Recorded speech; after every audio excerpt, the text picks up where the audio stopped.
All right, man, we back. Goodfellas Sports TV from the car today, and we're gonna do a prediction for the Vikings. They coming to town. I believe we are home this Sunday. I think it's a 1 p.m. Eastern Standard game.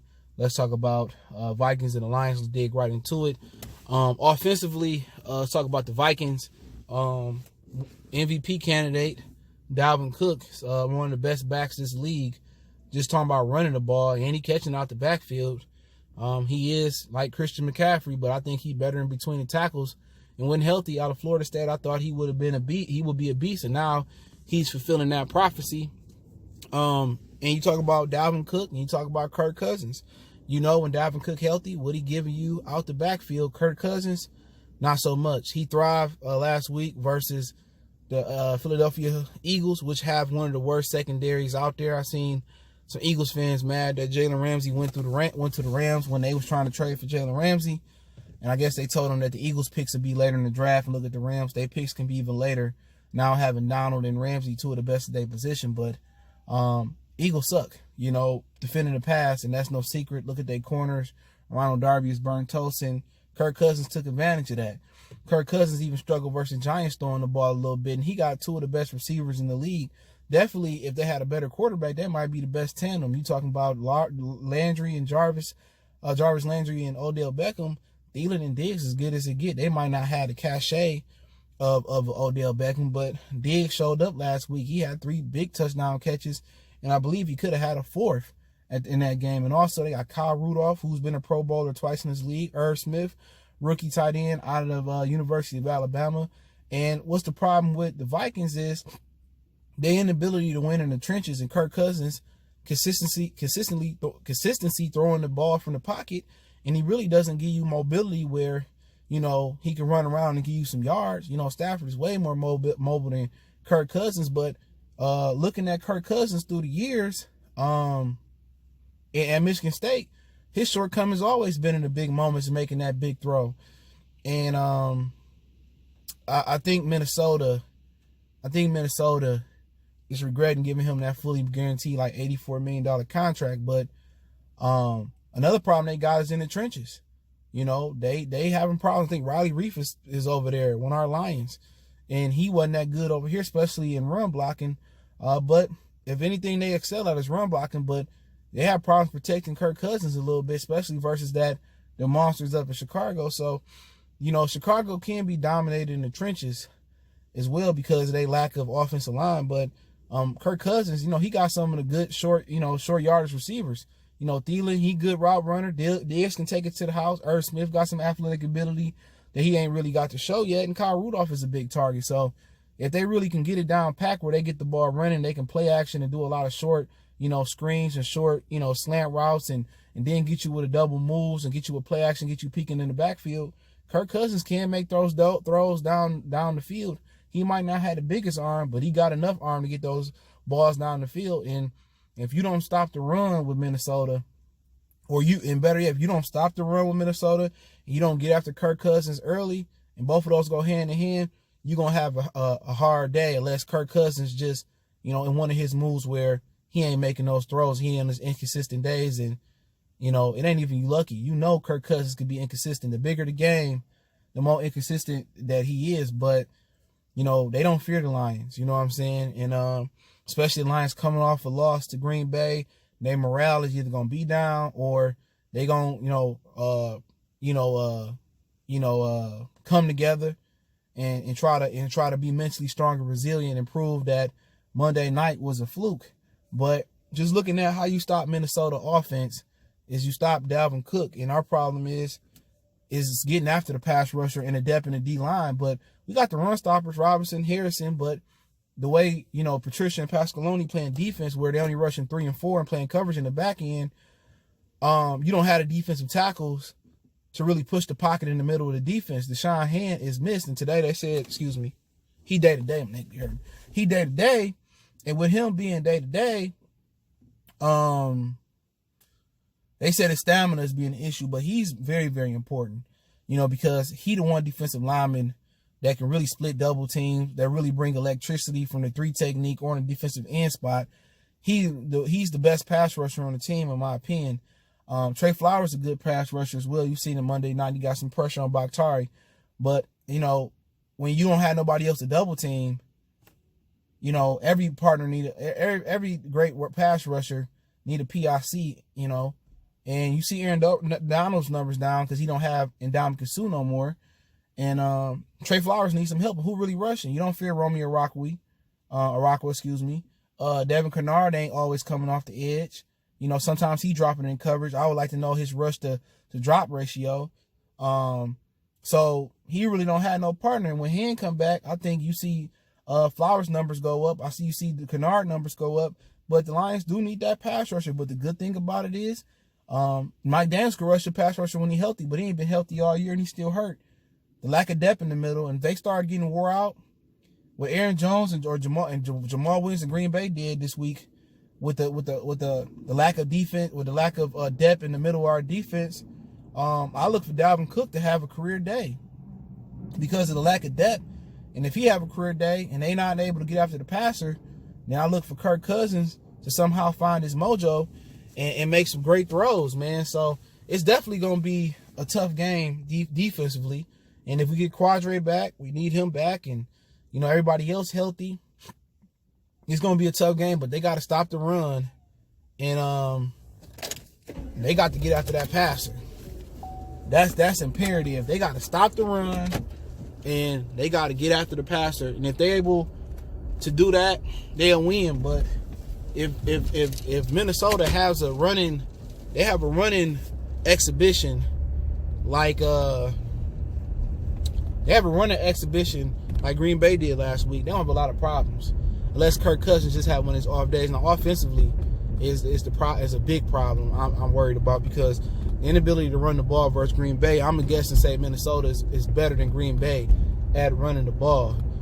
That's going to be a problem. If they're not able to run, then Minnesota is able to lock down on the outside with Rhodes and I think Waynes and Harrison Smith and Kendricks and Barr and Danielle Hunter and just a lot of great rushers and defense over there. It'll be the best defense we played all year. And the good thing about it, we at home, so the pass rush won't have that advantage of the crowd noise.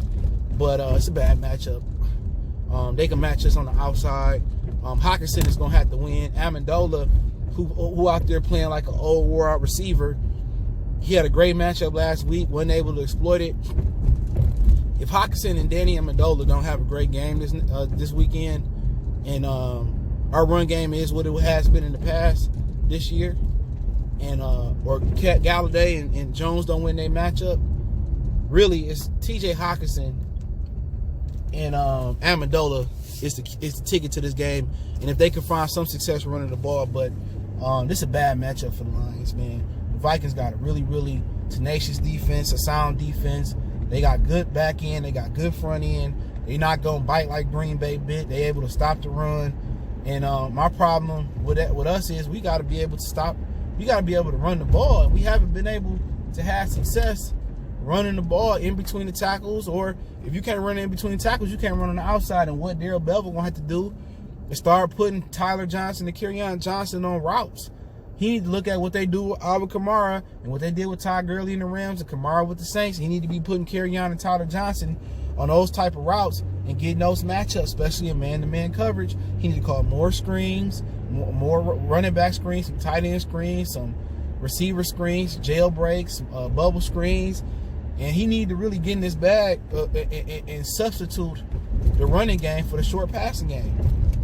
You know? And they trying to get Kerryon on the wheel route going up there, or trying to get a one-on-one on linebackers. If they don't perfect Kerryon or Tyler Johnson matchup out the backfield on linebackers, then, you know, and then they don't magically run the ball, then it's going to be a long game. This is just a bad matchup altogether. But defensively, to wrap it up, they need to stop the run and get after and hit Kirk Cousins early. And then the secondary going to do what they do. They going to hold it down as well. But I wouldn't double team Thielen and Diggs early on. I wouldn't. Maybe on third down I bracket Thielen. I bracket him. But other than that, I wouldn't double him early on. But I do think they need to blitz more. They need to use Jared Davis' speed and blitz him some up the A gap and stuff of that nature. But just play defense, and hopefully they get some guys back, Daniels and Hand back, and that'll help the rush a lot. But defensively, I don't think it's a problem. They can stop the run and they get that dead back in on the defensive line. I think they'll be all right. But offensively, offensively is the challenge. They got to find a way to run the ball or substitute the run game. And in addition to that, they have to find a way. They have to find a way for Hockenson and Danny Amendola to be effective in the middle of the field. Once they open up the middle of the field and they're able to get some running game going, or they're able to get the running backs involved in the passing game, I really do think they'll have a lot of success. That'll be the ticket, or that'll be the recipe for success. But then the ability to run the ball in this game, those pass rushers in Minnesota is gonna get their ears pinned back, and they're gonna come after Stafford, and the tackles not being two of the worst tackles in the league, and them not being able to run the ball. Minnesota is a horrible matchup, and to win that game, they're gonna have to run the ball, substitute running the ball with the short passing game, the screen game, the passing to the backs, and they're gonna have to Amendola and Hockenson gonna have to win their matchups. You know, if the Lions win this game, it's gonna be Hockenson and Amendola winning their matchups. You know, just to give a wrap up, it's gonna be stopping the run, getting after Cousins early on, rallying him, and they're gonna be resilient. They gotta have the Detroit versus everybody mentality. That's what they gotta have. You know, either they gonna build a strong bond off that Green Bay stuff this Monday night, or they gonna fall apart. You know, and they just gonna give up. Now, Patricia said he like his team; they're a resilient bunch, but they got an uphill battle. The injuries, the lack of depth in the D line, inability to run the ball. Minnesota is just a bad matchup for the Lions, and they have been for years. They're able to lock down on the outside, and the Lions gonna have to win either running that ball, the passing game, the short passing game to the backs, and Hockenson and Amendola have to dominate their matchups, which will open up down the field and underneath for Hall, for Jones, and for Galladay. But to me, it's a bad matchup. I got the Vikings winning 28-17. I'll keep it real. I'm pulling for the Lions to win, but it's a bad matchup. It's the best defense they played all year. Green Bay, we was able to get some big plays down the field, but we couldn't punch it in versus Green Bay. I know we at home, but Minnesota defense is a problem, and it can be a dogfight. But I just think Dalvin Cook, I don't know who's gonna come back this week, but I think Dalvin Cook gonna eat. I think he's gonna eat real good, either in the passing game or the running game. And I think Kirk Cousins is gonna make enough throws, and I just think they coming into their own. You know what I'm saying? I just think defensively they're a bad team for us. But I think last year we lost to them twice. I can't remember how bad or how close it was, but just the Lions, it's a bad matchup. Styles make fights. That's what they say in boxing. And you know, with Minnesota, the inability to run the ball and throw the ball, like I said, Hockenson and Amendola, it's their game to shine. If they don't shine, Jesse James or Kerryon Johnson gonna have to go out there and put a phenomenal game out there. But like I said before, I keep it 100. I'm not gonna just tell you what you want to hear.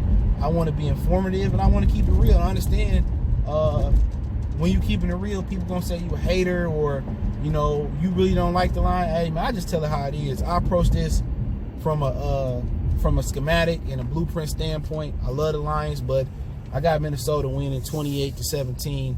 I hope I'm wrong, but I just think they're a tough bunch. And after we're coming Monday night, it's gonna be tough for the Lions to overcome all that, man. But it's a home game. Anything can happen.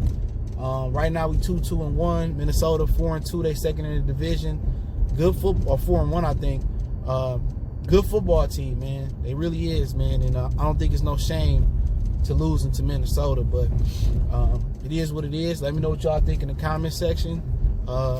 Motor City Sports Talk. Don't forget me on Facebook, Instagram, Twitter. Reach out to the email. You got business, question, inquiry, response, video requests. Keep sharing the videos. Don't forget to check my other channel out, Goodfellas Sports TV, for more sports, music, entertainment. I got a NFL show I'll be doing tomorrow at 5 p.m. Eastern Standard Time over there every week. We do it. Check out our NFL Live playlist if you miss it or you miss other episodes. One time for the one time. Motor City Sports Talk, we gone.